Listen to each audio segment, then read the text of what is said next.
Nous allons voir les versets prouvant que le salut est par la foi seule. Nous allons donc voir 4 listes exhaustives de versets prouvant que nous sommes sauvés seulement par la foi seule, sans les œuvres de la loi, au moment où nous avons cru en Jésus-Christ, le Fils unique de Dieu, à la gloire de Dieu le Père. Première liste de versets en rapport au salut seulement par la foi seule, sans les œuvres de la loi. Actes chapitre 15 verset 11. Mais c'est par la grâce du Seigneur Jésus que nous croyons être sauvés. Éphésiens chapitre 2 versets 8 et 9. Car c'est par la grâce que vous êtes sauvés, par le moyen de la foi, et cela ne vient pas de vous, c'est le don de Dieu. Ce n'est point par les œuvres, afin que personne ne se glorifie. Galates chapitre 2 verset 16. Sachant que ce n'est pas par les œuvres de la loi que l'homme est justifié, mais par la foi en Jésus-Christ. Nous aussi, nous avons cru en Jésus-Christ, afin d'être justifiés par la foi en Christ, et non par les œuvres de la loi, parce que nulle chair ne sera justifiée par les œuvres de la loi. Romains 11, verset 6. Or, si c'est par grâce, ce n'est plus par les œuvres. Autrement, la grâce n'est plus une grâce. Et si c'est par les œuvres, ce n'est plus une grâce. Autrement, l'œuvre n'est plus une œuvre. Romains 4, verset 5. Et à celui qui ne fait point d'œuvre, mais qui croit en celui qui justifie l'impie, sa foi lui est imputée à justice. Romains 4, versets 6 à 8. De même, David exprime le bonheur de l'homme à qui Dieu impute la justice sans les œuvres. Heureux ceux dont les iniquités sont pardonnées et dont les péchés sont couverts. Heureux l'homme à qui le Seigneur n'impute pas son péché. Romains 3, versets 20 à 28. Nul ne sera justifié devant lui par les œuvres de la loi, puisque c'est par la loi que vient la connaissance du péché. Mais maintenant, sans la loi est manifestée la justice de Dieu, à laquelle rendent témoignage la loi et les prophètes, justice de Dieu par la foi en Jésus-Christ pour tous ceux qui croient.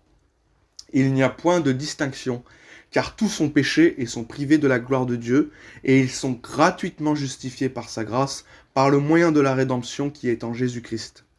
C'est lui que Dieu a destiné par son sang à être pour ceux qui croiraient victime propitiatoire, afin de montrer sa justice parce qu'il avait laissé impunis les péchés commis auparavant, au temps de sa patience, afin, dis-je, de montrer sa justice dans le temps présent, de manière à être juste tout en justifiant celui qui a la foi en Jésus.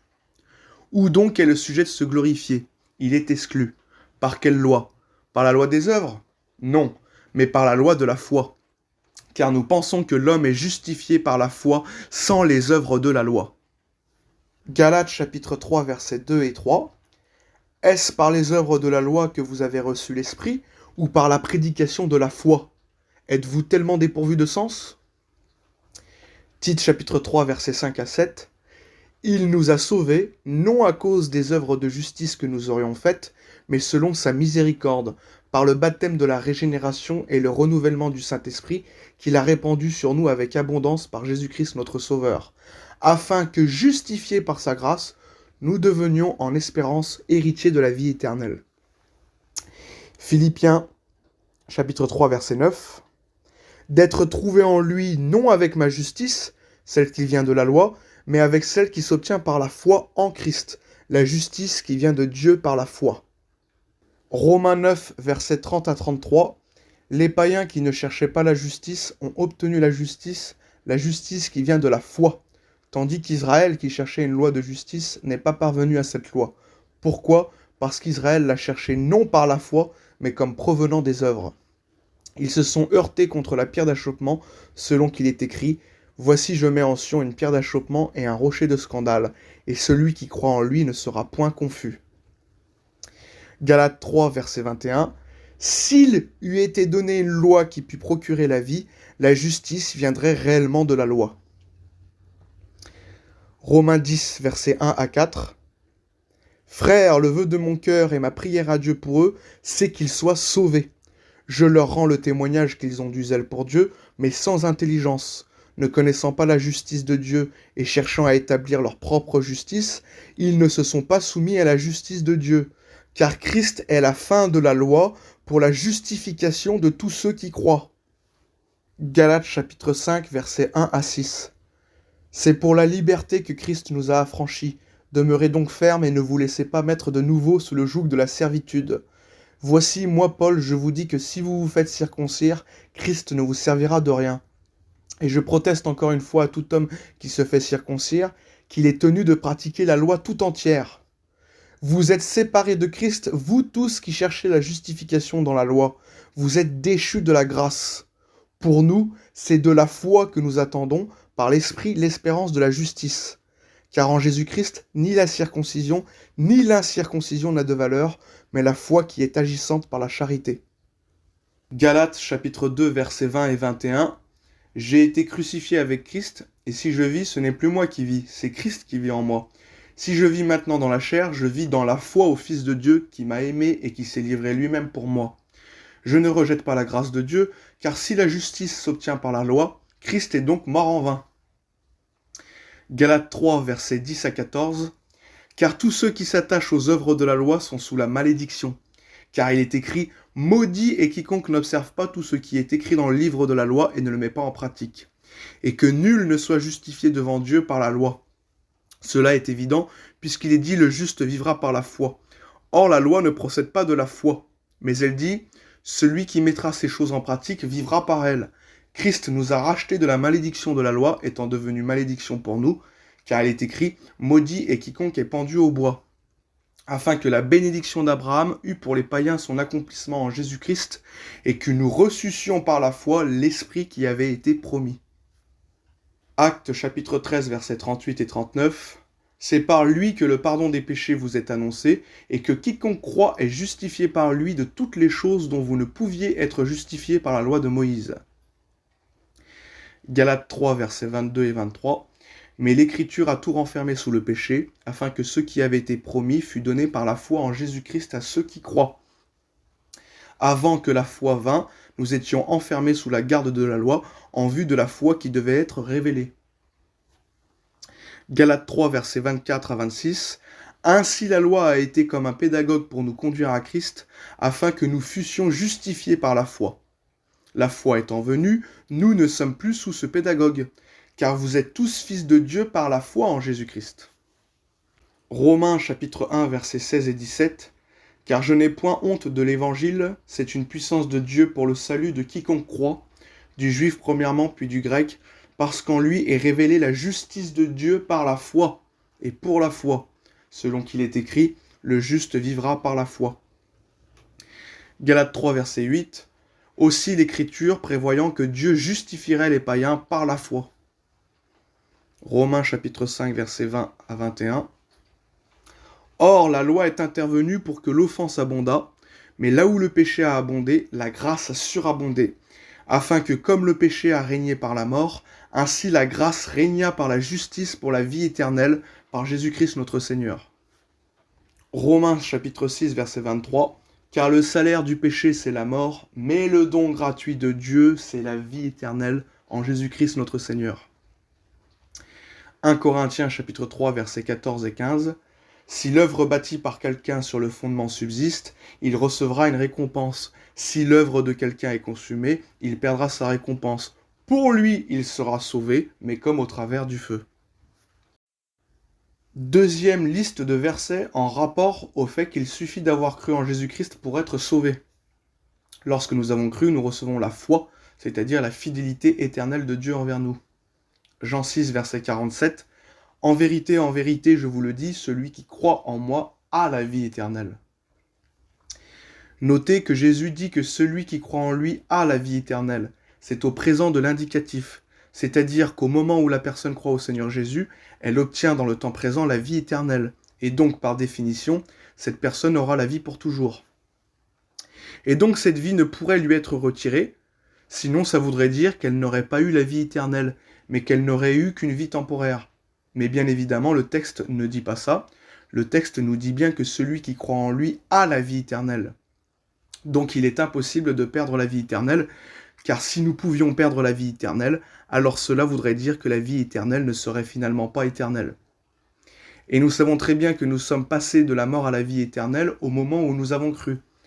Voir plus bas, Jean 5, verset 24.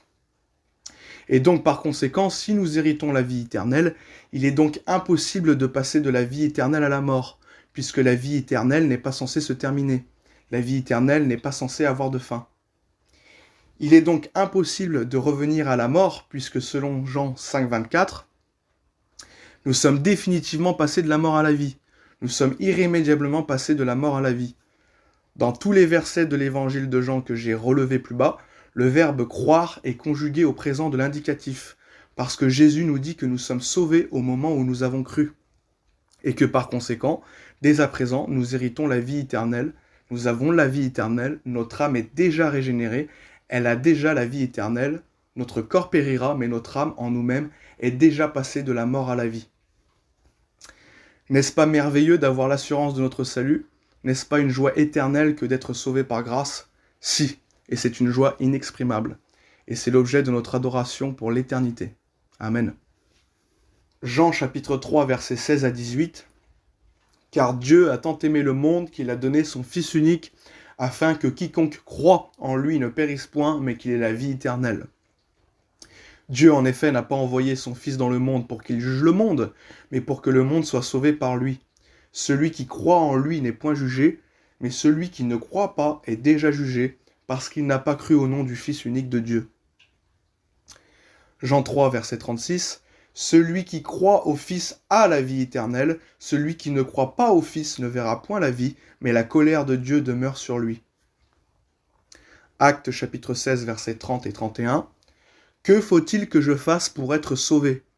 Paul et Silas répondirent, crois au Seigneur Jésus et tu seras sauvé. Jean 11, versets 25 à 27. Jésus lui dit, je suis la résurrection et la vie. Celui qui croit en moi vivra, quand même il serait mort.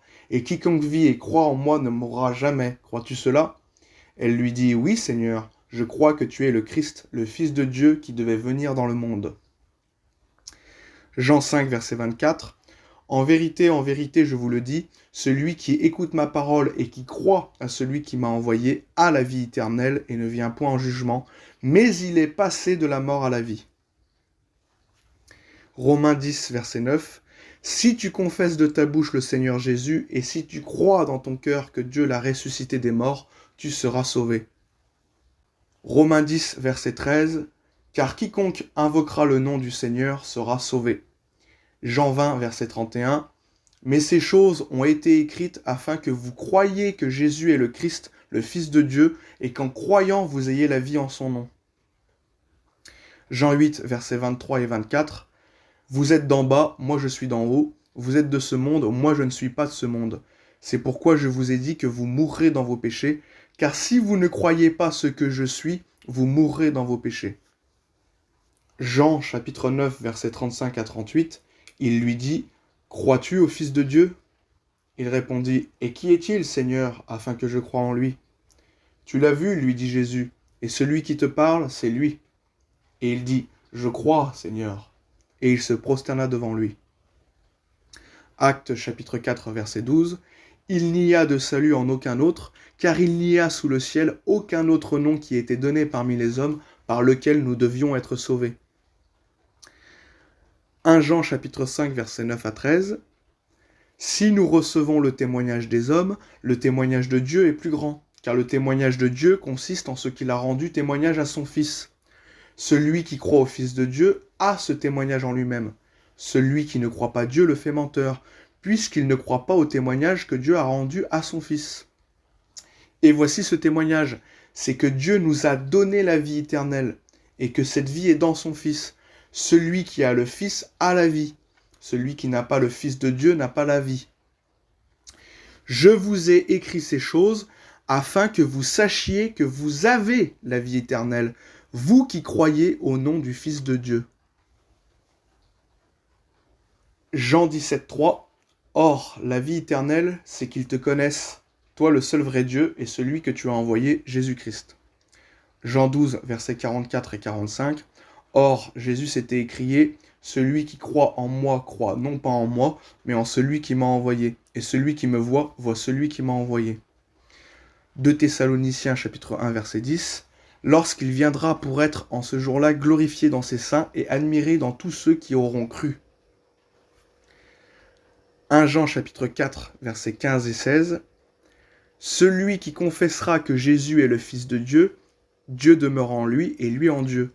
Et nous Nous avons connu l'amour que Dieu a pour nous et nous y avons cru. Dieu est amour. Jean 14, verset 6. Jésus dit, « Je suis le chemin, la vérité et la vie.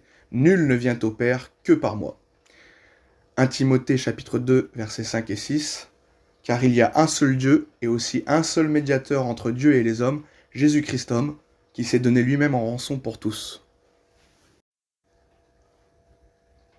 Troisième liste de versets en rapport au fait que nous ne pouvons jamais perdre notre salut. Cela est évident puisque nous sommes sauvés gratuitement, donc nous n'avons rien à faire en échange pour maintenir notre salut. Sinon, ça ne serait logiquement pas gratuit. Jean 10, versets 26 à 30. « Mais vous ne croyez pas, parce que vous n'êtes pas de mes brebis. Mes brebis entendent ma voix, je les connais et elles me suivent. Je leur donne la vie éternelle et elles ne périront jamais, et personne ne les ravira de ma main. Mon Père qui me les a donnés est plus grand que tous, et personne ne peut les ravir de la main de mon Père. Moi et le Père, nous sommes un. » Romains 8, versets 38 et 39. « Car j'ai l'assurance que ni la mort, ni la vie, ni les anges, ni les dominations, ni les choses présentes, ni les choses à venir, ni les puissances, ni la hauteur, ni la profondeur, ni aucune autre créature ne pourra nous séparer de l'amour de Dieu manifesté en Jésus-Christ notre Seigneur. » Donc, dans les deux versets précédents, il est dit que personne ne peut être ravi de sa main, ni aucune créature ne peut nous séparer de l'amour de Dieu manifesté en Jésus-Christ notre Seigneur. Personne et aucune créature, donc ni soi-même. Moi-même, je ne peux me ravir de sa main et d'être séparé de lui. Il est donc impossible de ne plus croire lorsque nous avons vraiment cru du cœur. Éphésiens chapitre 1, versets 13 et 14. « En lui, vous aussi, après avoir entendu la parole de la vérité, l'évangile de votre salut, en lui vous avez cru et vous avez été scellés du Saint-Esprit qui avait été promis, lequel est un gage de notre héritage pour la rédemption de ce que Dieu s'est acquis à la louange de sa gloire. » 2 Corinthiens chapitre 5, verset 5, « C'est Dieu qui nous a donné les arts de l'Esprit. » 1 Thessaloniciens chapitre 4, verset 8, « Dieu qui vous a aussi donné son Saint-Esprit. » Hébreux 6, versets 18 à 20, « Il est impossible que Dieu mente. Nous trouvions un puissant encouragement, nous dont le seul refuge a été de saisir l'espérance qui nous était proposée. Cette espérance, nous la possédons comme une encre de l'âme, sûre et solide. Elle pénètre au-delà du voile, là où Jésus est entré pour nous comme précurseur, ayant été fait souverain sacrificateur pour toujours, selon l'ordre de Melchisédek. » Il nous est dit que Dieu nous a donné le Saint-Esprit, que nous avons été scellés du Saint-Esprit et qu'il nous a donné les arts de l'Esprit, lequel est un gage de notre héritage pour la rédemption. C'est-à-dire que si Dieu mentait et qu'il ne tiendrait pas sa promesse, et donc que nous n'aurions finalement pas la vie éternelle, que finalement nous ne ressusciterions pas, alors Dieu devrait quand même nous laisser le Saint-Esprit, puisqu'il l'a donné pour nous comme gage. Mais la question suivante se pose, Dieu pourrait-il être séparé de lui-même, de la troisième personne de la Trinité ? Non, sûrement pas. Donc nous avons l'assurance de la vie éternelle, de notre sécurité éternelle. 1 Jean chapitre 2 verset 25, « Et la promesse qu'il nous a faite, c'est la vie éternelle. » Jérémie 32 verset 40, « Je traiterai avec eux une alliance éternelle. » Jean 14 verset 16 et 17, « Et moi je prierai le Père, et il vous donnera un autre consolateur, afin qu'il demeure éternellement avec vous, l'Esprit de vérité. » Éphésiens 2, verset 6, « Il nous a ressuscités ensemble et nous a fait asseoir ensemble dans les lieux célestes en Jésus-Christ. » Jude 1, verset 3, « La foi qui a été transmise aux saints une fois pour toutes. » Romains 8, versets 15 et 16, « Vous avez reçu un esprit d'adoption par lequel nous crions « Abba, Père ». L'Esprit lui-même rend témoignage à notre esprit que nous sommes enfants de Dieu. Jean 1, verset 12, « Mais à tous ceux qui l'ont reçu, à ceux qui croient en son nom, elle a donné le pouvoir de devenir enfants de Dieu. » Notez donc que dans les deux versets que nous venons de lire, Romains 8, versets 15 et 16 et Jean 1, verset 12, nous comprenons que nous devenons enfants de Dieu dès lors où nous avons cru au Seigneur Jésus-Christ. Et que si nous devenons enfants de Dieu, nous demeurons enfants de Dieu pour l'éternité. Parce que premièrement, Dieu est éternel, et que secondairement, nous ne pouvons détruire la filiation. Par l'évidence même qu'un enfant restera génétiquement toujours l'enfant de son père biologique. Idem pour nous vis-à-vis de notre Père céleste, car nous avons reçu en notre âme une nouvelle identité, celle d'enfant de Dieu, cette nouvelle identité qui ne peut être détruite. Nous avons été régénérés. Amen. Nous le voyons dans 1 Pierre, chapitre 1, verset 23. Vous avez été régénérés, non par une semence corruptible, mais par une semence incorruptible, par la parole vivante et permanente de Dieu.